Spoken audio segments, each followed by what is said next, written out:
Hello guys, welcome to my new video. Guys, Happy Patel movie आ चुका है। अगर आप भी यूट्यूब पे हैप्पी पटेल मूवी सर्च कर करके थक चुके हैं तो गाइस आपको यूट्यूब पे सिर्फ ट्रेलर मिलेगा, बाकी फिल्म तो मिलेगा नहीं। गाइस अगर आप यूट्यूब छोड़ो गाइस, कहीं पे अगर आप हैप्पी पटेल मूवी को ढूंढ रहे हैं तो कहीं भी नहीं मिलने वाला है गाइस, क्योंकि ये पैड है।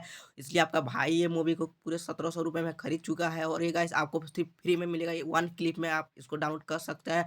कैसे डाउनलोड करना है सारा कुछ आपको वीडियो में देखने के लिए मिलेगा। वीडियो को पूरा देखें, चैनल पर नए हैं तो लाइक और सब्सक्राइब कर दें। तो गाइस सबसे पहले प्रूफ देखिए कि हैप्पी पटेल का मूवी का कलेक्टर जो भी है सारा देख सकते हैं। सारा सेम कलेक्टर गाइस, यही सब सारा सीन है हैप्पी पटेल मूवी में।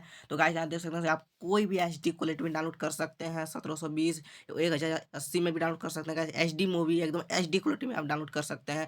तो गाइस कैसे डाउनलोड करना, चलिए गाइस वीडियो को आप देख लीजिए। और गाइस एकदम लिंक आपको मैं एक लिंक दूंगा, वो मेरा टेलीग्राम के बायो में, मेरा टेलीग्राम के लिंक बायो में है, उसमें जाके आप देख सकते हैं कि लिंक